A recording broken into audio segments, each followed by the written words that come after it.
Acompanhe a legenda comigo.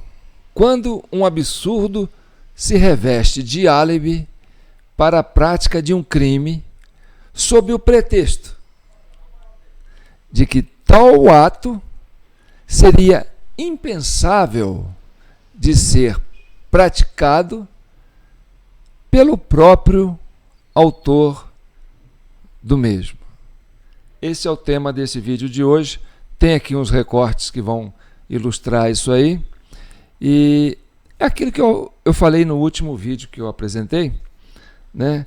Que coisas absurdas não são álibi, tá certo? A pessoa quer cometer um crime e aí esse crime fica assim: ah, não, mas essa pessoa nunca faria isso. Por exemplo, uma mãe matar um filho. Isso é impensável. Isso é um absurdo, né? Mas acontece. Muitas mães matam seus filhos dentro do útero. É uma realidade. Outra coisa, o empresário coloca fogo na sua empresa. Nossa, mas isso é um absurdo. Como é que o empresário vai colocar fogo na sua própria empresa? Isso acontece. Vai que a empresa dele está em estado de solvência e ele tem uma apólice de seguro.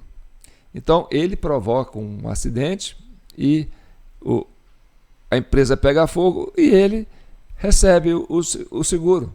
Entendeu? Então, absurdo não é álibi, é pretexto, tá certo? E o que se tem que levar em consideração é que todo crime que é praticado tem um motivo. Ninguém pratica um crime se não tiver um motivo.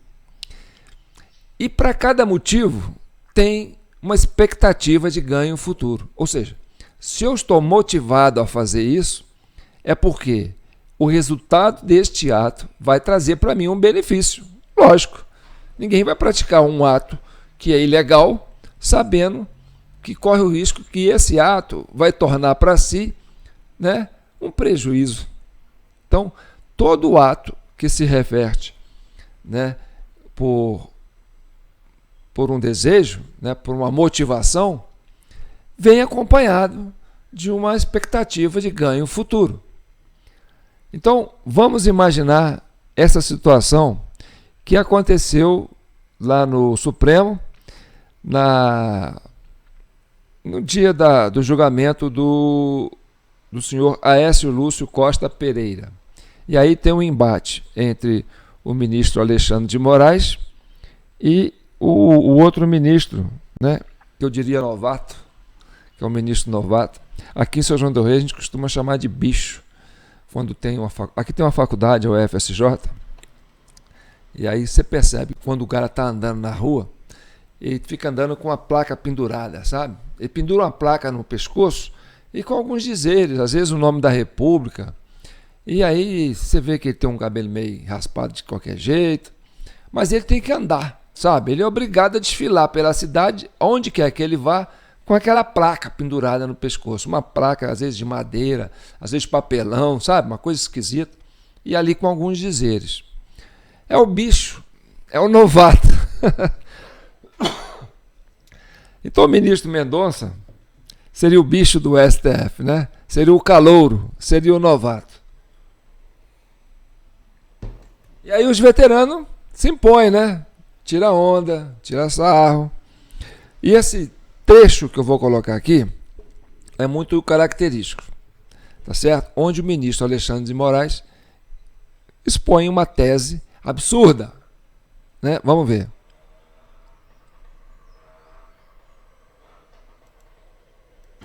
Sabemos nós dois que o ministro da Justiça não pode utilizar a Força Nacional se não houver autorização do governo do Distrito Federal, porque isso fere o princípio federal. Não em relação aos prédios federais.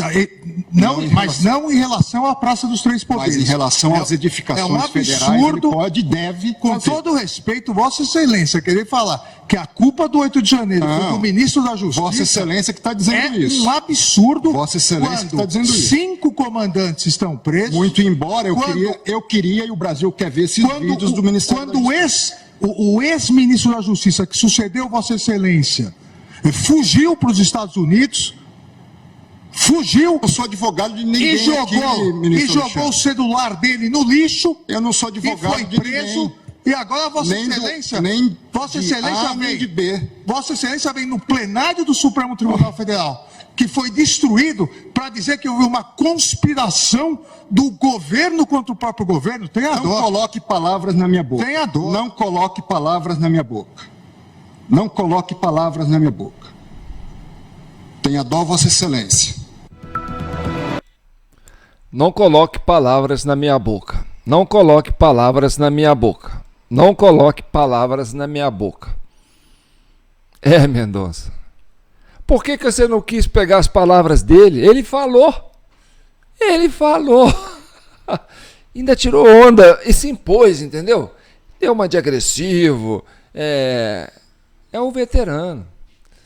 E você, meu amigo, tá aí como bicho. Bicho que eu falo é bicho calouro, entendeu? Pendurado com a placa no pescoço. Você tem que aprender a se impor, rapaz. Você já é ministro do STF. Você foi colocado aí para se impor. E aí, ó, pega esse trecho nosso. Olha que respostão você ia dar para ele. Olha aqui, meu amigo. Absurdo? Quando um absurdo se reveste de álibi? Quando? Desde quando o absurdo é álibi para a prática de um crime? Isso pode acontecer sob o pretexto de que tal ato seria impensável, né, de ser praticado pelo próprio ator do mesmo ato. Ou seja, é um absurdo pensar que o ministro da Justiça, Flávio Dino, ia dar um golpe contra o próprio governo. É um absurdo pensar isso. Mas absurdo não é álibi, Mendonça. Fala isso para o seu parceiro aí entendeu? Os seus pares. Se imponha, rapaz. Absurdo não é álibi. Absurdo é pretexto para se praticar um ato criminoso sob a alegação de que este ato, por alguém ser praticado, seria um absurdo. Entendeu? Então por que um absurdo? Ninguém vai imaginar que eu seria capaz de cometer tal crime, eu vou cometê-lo. E tenho isso como álibi. Faça o favor. Tá certo? Então, dito isso, dito que absurdo não é álibi, tá certo? É pretexto, a gente tem que entender o seguinte, né? Que todo crime praticado tem que ter motivação e tem que ter um ganho futuro. Quem pratica o ato, absurdo ou não, pratica por uma motivação visando um ganho futuro. Vamos ver no caso da mãe, né? Da maternidade. Às vezes uma jovem engravida, é uma gravidez indesejada, ela não planejou e ela resolve fazer um aborto, que é um absurdo. É um absurdo, concorda? Uma mulher matar seu próprio filho. Mas está no útero. É um filho, é uma vida, está lá, o coração está batendo. Mas é um absurdo. Mas ela pratica. Muitas praticam. Tá certo? Essa polêmica está aí no STF. Ou seja, qual é a motivação dessa jovem de praticar esse ato? Que é um absurdo? Ela tem uma motivação, né? Eu quero evitar essa gravidez. Por quê? Eu penso num ganho futuro. Eu ainda sou jovem, eu ainda tenho muito que aproveitar a minha vida, eu ainda não me formei, então eu quero meu tempo para me dedicar à minha formação profissional, ao meu amadurecimento emocional. Então, ela visa um ganho futuro. O crime de algo absurdo tem uma motivação visando um ganho futuro. A mesma coisa do empresário que põe fogo na sua empresa. Mas é um absurdo. Aquele ali é o ganha-pão do cara. Tá bom, mas é. Então, qual é a motivação? Eu estou falido. Eu estou cheio de dívida. Eu vou quebrar. Não tem como pagar meus fornecedores. O mercado não está bom para o meu negócio. Eu tenho uma apólice de seguro. Eu tenho uma motivação. Eu vou cometer um crime. Mas é um absurdo. Mas eu vou queimar minha loja. Vou fazer um acidente com que ela pegue fogo, minha empresa, visando um ganho futuro. Ou seja, visando a apólice de seguro, entendeu? Que faz com que eu eu pague minhas dívidas e ainda sobra um troco para mim. E fico livre do problema da empresa e da própria empresa. Tá certo? Aí vamos no caso do Flávio Dino e também do ministro Alexandre de Moraes. É um absurdo? É um absurdo o governo dar golpe em si mesmo. Sim, é um absurdo. Mas vamos lá. Ele tem uma motivação? Qual seria a motivação? Tirar as manifestações de frente do QG. Por quê? Porque as manifestações de frente do QG estavam minando a autoridade desse atual governo. Por quê? Porque as manifestações dos brasileiros em frente aos QGs, em vários lugares das capitais do Brasil e no interior do Brasil, questionavam a legitimidade do processo eleitoral.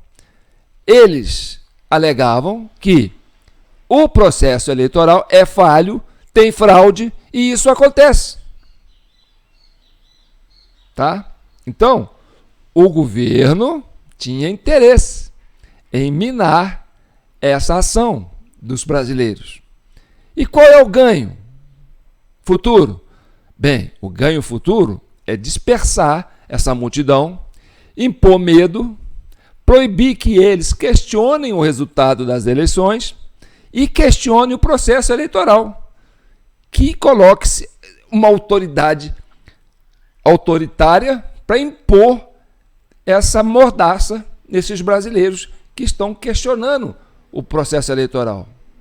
E eu não quero ser vitimado. Eu sei que eu sou vulnerável. Então, se realmente isso for crescente no Brasil, vai acontecer que esse governo vai ser ilegitimado. E aí nós vamos perder esse governo, que custou tão caro para a gente conseguir chegar lá. Então, dar esse golpe em si mesmo, né? Como não foi um golpe, foi uma tentativa de golpe, eles continuam no poder, entendeu? Então fica subentendido que, olha, quem tem interesse nisso é o próprio governo. E qual é o ganho material? Qual é o benefício futuro que ele espera com isso? Acabar com as manifestações, a contestação do resultado eleitoral. Mas eles são suspeitos para falar isso? Quando o Alexandre de Moraes se impõe contra o ministro Mendonça, falando, mas isso é um absurdo, você achar que o ministro da Justiça, Flávio Dino, ele virou o advogado do Flávio Dino?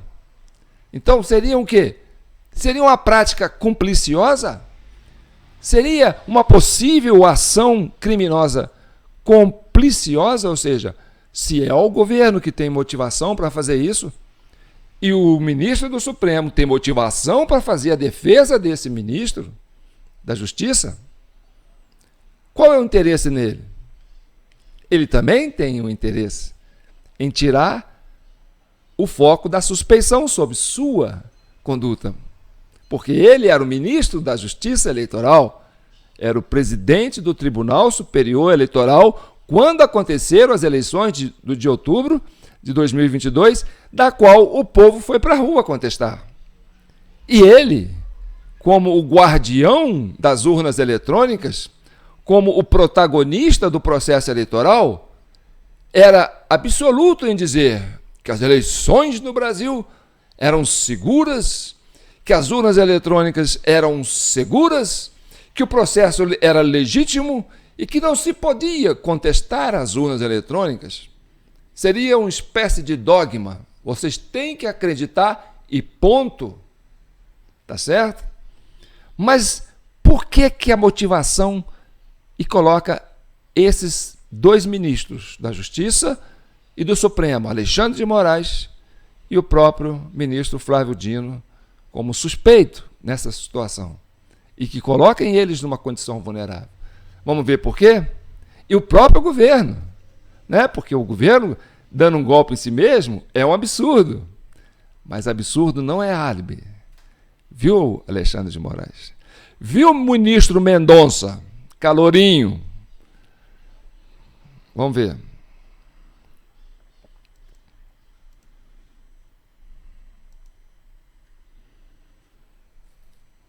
A prova de que o voto eletrônico é efetivamente um processo extraordinário eleitoral é que eu e o PT, sabe, em todas as eleições que disputamos, desde que começou as eleições presidenciais, somos o segundo ou o primeiro. Então, meu caro, eu acho que é o seguinte, eu acho que o voto eletrônico é uma garantia da sociedade brasileira, saber que vai votar e o resultado vai aparecer, sabe, em tempo real, para que o povo possa controlar os votos nesse país.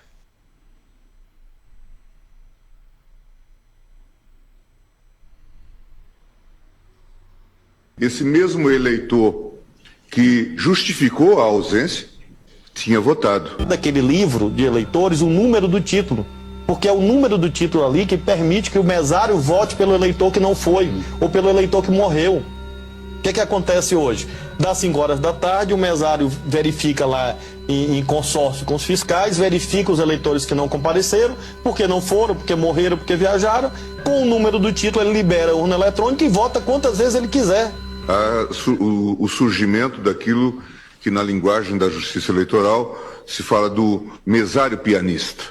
Pode ter a possibilidade de fraude em que 10 pessoas não foram votar. Se o mesário tiver de má fé, ele pode autorizar e cadastrar o voto. Só que isso não é problema da urna eletrônica, isso é problema da pessoa. Que na linguagem da justiça eleitoral se fala do mesário pianista. Eu quero ser candidato de um movimento que esteja disposto a resgatar a dignidade do nosso povo. É esse movimento que vai restabelecer a democracia. É esse movimento que vai dar um golpe no Bolsonaro. É um golpe na urna. É esse movimento que vai dar um golpe no Bolsonaro. É um golpe na urna. É esse movimento que vai dar um golpe no Bolsonaro. É um golpe na urna.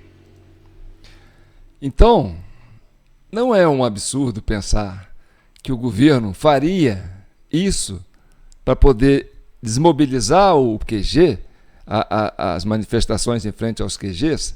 Por quê? Porque era justamente sobre esse fato que esses próprios ministros entendem que realmente o processo é falho. Mas não pode questionar, porque tira a autoridade deles. Agora eles admitem que é falho mesmo. Então, não é nenhum absurdo, viu, Mendonça? Viu, membros da CPMI? Não é nenhum absurdo o governo planejar um ato igual esse do 8 de janeiro, criando uma tentativa de golpe em si mesmo. Por quê? Porque ele tinha motivação para tirar as manifestações em frente aos QGs. E ele tinha um motivo, um ganho futuro, que seria impedir que a população descobrisse que o processo eleitoral realmente é falho, como eles mesmos acabaram de admitir. Tá certo? Eu sou o João Paulo Guimarães, sou o presidente da Comissão Cidadã de Inquérito. Esse é o vídeo 98.